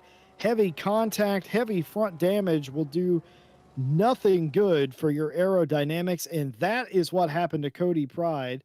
Kudos to the broadcast team here, and kudos to Stewie finding that replay and finding that incident so we could bring that to you. Stewie, that's why you're my favorite. And there we go. So that was pretty much what we saw happen as well with the other Porsche that was coming up towards Druids. And now, once again, looking off the rear wing of that broken Porsche, you've got this battle. So it's now not possibly one place that George Boothby might have, as he's sideways. George Boothby trying to keep that car of Vanbrugh behind, and now Martin Grady just looking like he wants to capitalize on this around the outside, but it's nothing to be. This could end in tears, Ryan. This could all end in tears here. You're about to have 4 cars under a blanket, and 2 of them technically ailing. Cody Pride damaged. George Boothby just doesn't quite have the pace down the straightaways as these big Bentleys do. And you could see it here, the rear camera on Boothby's car, looking back at Vanbrugh and Grady. Those things just catch up, and I think a little bit of grip loss for the Sidemax Motorworks 41, and Boothby will just be wanting to get around Pride as quickly as possible. This is very dangerous, very close racing indeed here. You know, now that the track has dried out, so we're expecting to see some of the regular close racing that we have. Vanbrugh looking up the inside of turn 1. There was a slight moment. George Boothby had to back off for the 33 of Pride. Forces Vanbrugh all the way around the outside of turn 2, and that's opened the door for Grady, who will very kindly take that place. If you can make it stick down the straight, this is going to be carnage. Nope, backs out of it. Oh, Boothby very nearly ran off the track coming into Shell. Around the outside is Vanbrugh. He's trying to get 2 for 1. Will he get even 1? I don't think he will. And they all end up back line astern in a very couple of hairy moments here, lads. Keep your focus. Do not touch the wet grass here. This is very close stuff. And all of these drivers have been side by side. Look at Grady peeking. He fakes left and goes right around on the outside of the chicane. He's going to be there. He's going to have to back off. There's still going to be single file. Vanbrugh trying to go down the inside of Boothby. Nothing doing. Single file again, and this has allowed Cody Pride to disappear a little bit of reprieve for the Ailey Porsche driver. Completely running off the track is Vanbrugh trying to get the pass done. Grady's going to come through. Looking back down the inside is Vanbrugh all of a sudden down into the grass himself. And it's going to stick. Grady up a spot all of a sudden into 6th place. He's going to challenge Boothby. Finally, he's been making that move for how many laps have we watched that yellow Bentley? It looks like he had the pace. He was just stuck. And here we go, looking around the outside of Boothby. The speed of that. There is a touch coming into turn 1. There's a touch, but it does not phase the 418. Round the outside across the grass. And there you go. A wild couple of corners there for Boothby and Grady. And now they go back into single file, just about spacing themselves out after that brief. This deserves a replay indeed. Look at this. Scary moment. There's the touch. And round the outside, takes avoiding action to avoid a second touch. Brian Malson, may I ask? Oh, contact there with Cody Pride, trying to go around the outside. The same thing that Grady did to Boothby. He's trying to do to Cody Pride here. Go around the outside. Looks like the move's going to come off, and now Cody Pride is going to get swamped. Boothby through, and what about Vanbrugh? Vanbrugh has lost out mightily here. Looked to be in the best position, turns out not to be, and now is just trying to get around Cody Pride. As Grady's going to go off into the chicane. He's going to have to straight line the chicane. Couldn't get the Bentley stopped. A slide job by Vanbrugh. It's going to be contact and a spin. Cody Pride did not want or mean to do that. A little bit loose was Vanbrugh. That slowed him up enough that he couldn't slot in there. Cody Pride going to do the respectful thing, though, and allow him to go back through, understanding that is ailing. What an incredible couple of laps. You saw, though, that the Bentley got loose, and by the time that Cody Pride could even realize that the Bentley was got loose, he was basically into the rear bumper of that. Lets the driver go again, and, well, out of all of those, the person who gained the most of that was Martin Grady. Just read the traffic and is now just running away with it from Boothby. But now Boothby's got a nice gap as well to call up. So it's kind of the best of both worlds for each of these drivers. Well, for Martin Grady, who recently became a GT World Tour race winner, it's all gravy for him. As he's won a race, he knows what that's like. He can be considered a winner in RCI top competition, and after being around 7th and 8th all day, coming alive here at the end of this thing, some brilliant moves and overtakes, saw his opportunity and took it. Excellent job and the Tidgney fans will rejoice for that. In fact, already are doing, as the 418 Yellow Submarine up into the 4th place position. Absolutely brilliant stuff. Malinowski, by the way, he's gone. He's well, most of the way to Scotland. He's just out of here. 11 seconds to gap. Malinowski over Juan Zimis, who is holding on to that 2nd place position. I thought Piffett would have caught the 911, but that hasn't happened. Grady now 4th. Boothby holds on to 5th and has a little bit of a gap after the contact between Vanbrugh and Pride. Kalot promoted up to 6th. Vanbrugh down to 7th. Pride 8th. Was 9th, and Dornelis 10th. And of course, Thomas Sohns, Sundstrom, who we see here trying to get around Sohns. You wondered if you theorized that he could catch him, and now he has. Of course, Dorsch, Rambach, and Giner are the cars left in the race. Well, if you showed me a picture of how this race was going to look at the end based on how it started, I wouldn't have believed you, Mawson. No, the weather has been a cruel mistress today and forced the teams to sort of think on their feet and change strategies. Some drivers really coming alive when that happened, and others, obviously, it has not been their day with the changeable conditions. But that is what makes racing here so great. The weather is a little bit unpredictable, and I should know because I live in this area. Yes, indeed. One of the cruelest jokes a British friend ever played on me was one of the first times I was ever in the UK. It started drizzling, that misty sort of drizzle And he goes, huh, that's interesting. Never does that here.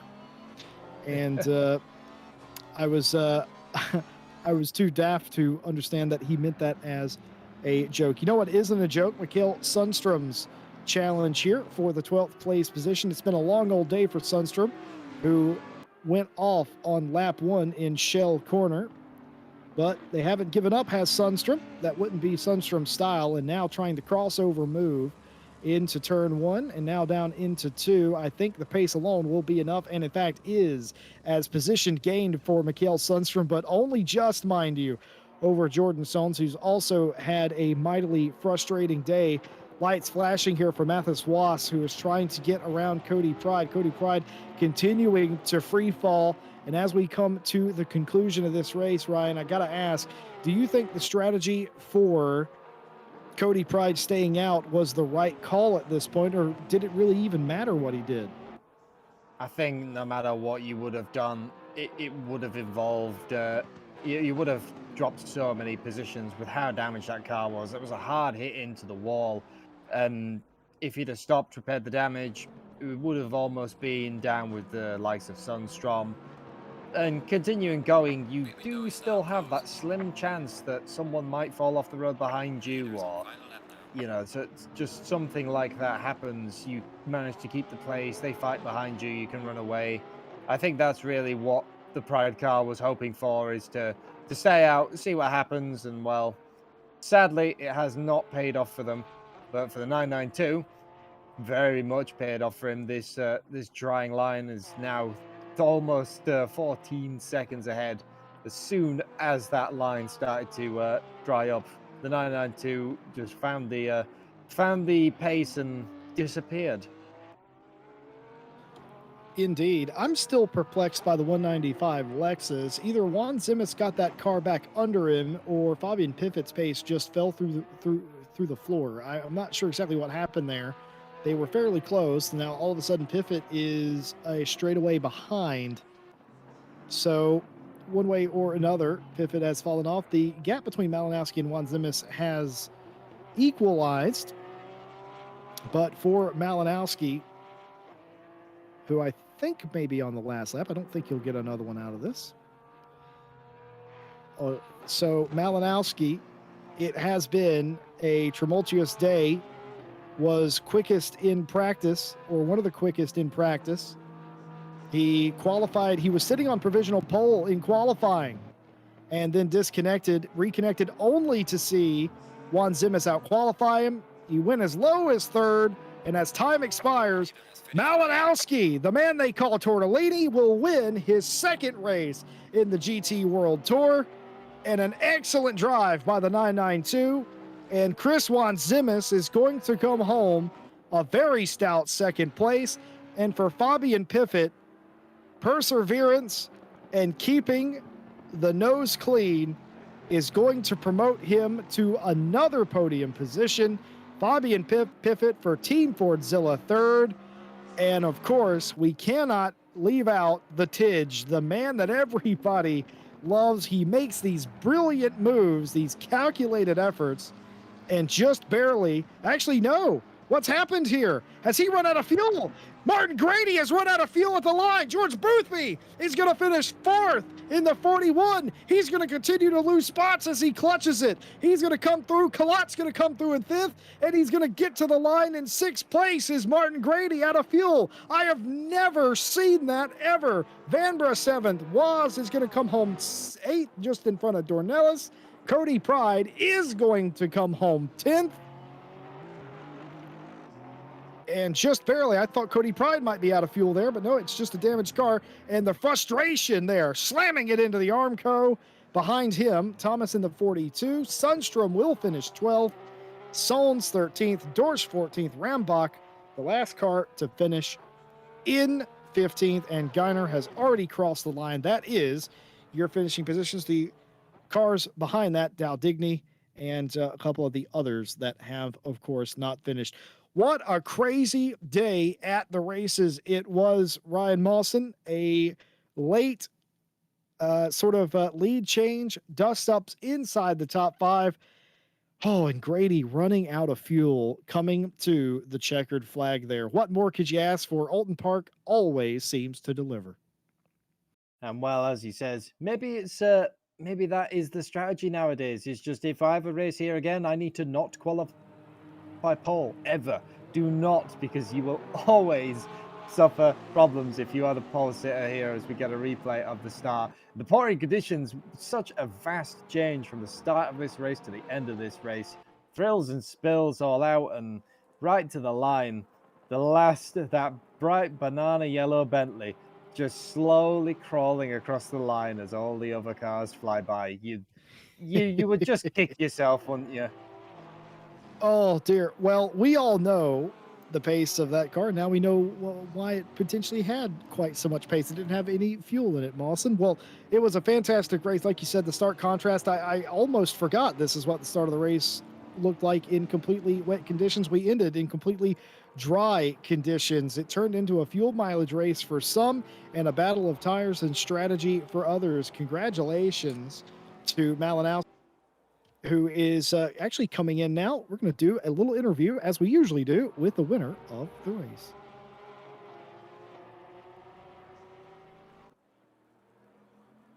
Well, we are now joined by Malinowski. Can you hear us, Malinowski? I can. Well, I got to say, disconnected in qualifying, lived up to your name. It did. Reconnected just in time to see yourself get out qualified. You paced yourself all day and in the end had the right strategy. Talk us through your race. Oh, it started so terribly. I thought like the race would be over at the very beginning because I don't know what happened really. Did I miscalculate pressures or I misclicked something in setup? But my pressures in the in the wet, in the first stint, were absolutely awful. Tires were overpressured from the very beginning. Already on the first few laps, my PSI went to like 31s. So I was struggling to keep up with those Porsches ahead. I got really frustrated with myself, but unfortunately, people that on the chat I was streaming, they calmed me down. So I just get myself together, managed to just keep it with those Porsches ahead, even with those bad pressures. But then I knew that because my car was set up in a way that it was just a tiny bit more oversteery. When the dry would come, my car would be just naturally faster if I nailed the pressure. So yeah, it was just about picking that right moment when to pit. And we kind of knew it from Barcelona when it is. But of course, it was a bit different. Rain was still coming. There was that little bit of drizzle, and there was no sun this time. So the track was drying out way longer. But I got right pressures. I had a car underneath me, so I just went for it and then just drove away. And that was really it. So yeah, race went from being really, really terrible, and I wanted to enjoy it so much, and at the start I couldn't, and I was just frustrated. And then it turned, it turned into a race that I just really, really enjoyed because it was fun. Oulton Park in the Porsche is always fun. Over to you, Ryan Mawson. Yeah, well, we theorized about that. What was your car set up for more of a what you would call a hybrid? And as we say that, I think he was done with that interview. He said, "I'm the best driver, and I am out of here." And he's gone. What? And he's gone. We'll have to ask him. Oh no, here he comes.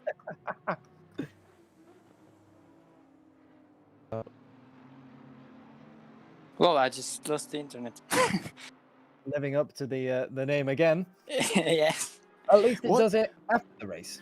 I don't know how it's happening because every time I lose internet recently, especially in RCI races, it's before the race and after the race. It's magic. Consider yourself lucky, I guess. I guess. It's a sign of changing times. Well, I would like it to not disconnect at all, but I guess I'll take it. All right. Well, folks at home, congratulations to the man they call Tortellini, or as Random Call Sign calls you, Torts.